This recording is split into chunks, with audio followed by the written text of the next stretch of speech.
Headlines brought to you by Chitale बंधू।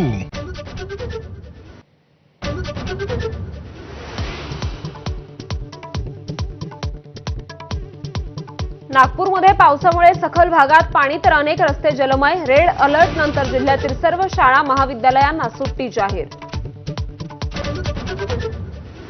मुसळधार पावसामुळे गोंदियात पूरस्थिती। तिरोडा तालुक्यातील लोधीटोला गावातील शेकडो हेक्टर शेतजमीन पाण्याखाली, घरांचंही नुकसान। तर भंडाऱ्यात वैनगंगा नदीनं धोक्याची पातळी ओलांडली।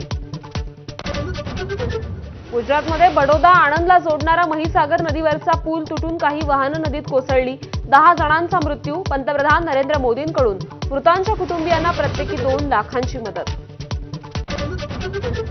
मुंबईत विना अनुदानित शिक्षकांचं आंदोलन। शरद पवारांची आझाद मैदानाला उपस्थिती। 1 दिवसात शिक्षकांचा प्रश्न मार्गी लावा, पवारांचं सरकारला आवाहन। गिरणी कामगारांचा हक्कांच्या घरासाठी आज आझाद मैदानात मोर्चा। ठाकरे बंधूंचा मोर्चाला पाठिंबा। उद्धव ठाकरे, मनसेचे बाळा नांदगावकर यांच्यासह शरद पवारांच्या राष्ट्रवादीचे नेते मोर्चात सहभागी। आमदार संजय गायकवाडांचा मुंबईतील आमदार निवास कॅन्टीनमध्ये राडा। शिळं आणि निकृष्ट जेवणावरून कर्मचाऱ्याला मारहाण। तर सनदशीर मार्गाने तक्रार करायला हवी होती, विरोधकांसह सत्ताधाऱ्यांचा सल्ला। आमदार सुरेश धस यांच्या मुलाकडून अपघात। सागर धस यांच्या कारच्या धडकेत दुचाकीस्वाराचा मृत्यू। तर आपल्या मुलाला कोणतंही व्यसन नसून ड्रिंक अँड ड्राईव्हचा विषय नाही, सुरेश धस यांचं स्पष्टीकरण।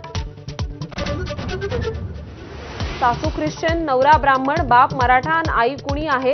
पुण्यात एक कॉकटेल घर। पवार कुटुंबियांचं नाव न घेता भाजपचे गोपीचंद पडळकर बरळले। शेतजमीन तुकडेबंदी कायदा रद्द करणार। महसूल मंत्री चंद्रशेखर बावनकुळेंची मोठी घोषणा। विरोधकांकडून निर्णयाचं स्वागत। तर कायदा रद्द केल्यानं 50 लाख लोकांना फायदा होणार। बहुप्रतीक्षित जनसुरक्षा विधेयक उद्या विधिमंडळात सादर होणार। दोन्ही सभागृहांच्या समितीचं इतिवृत्त महसूल मंत्री आज सभागृहात मांडणार। महाराष्ट्राप्रमाणे बिहारमध्येही मतांच्या चोरीचा प्रयत्न। खासदार राहुल गांधींचा आरोप। निवडणूक आयोग आरएसएस आणि भाजपचा भाग असल्यासारखं वागत असल्याचा घणाघात। शिर्डीत 3 दिवसीय गुरुपौर्णिमा उत्सवाला प्रारंभ। काकड आरती आणि मिरवणुकीनंतर उत्सवाला सुरुवात। उद्या साई मंदिर रात्रभर खुलं राहणार। Headlines brought to you by Chitale Bandhu. Break नंतर बुलेटिनमध्ये आपलं स्वागत।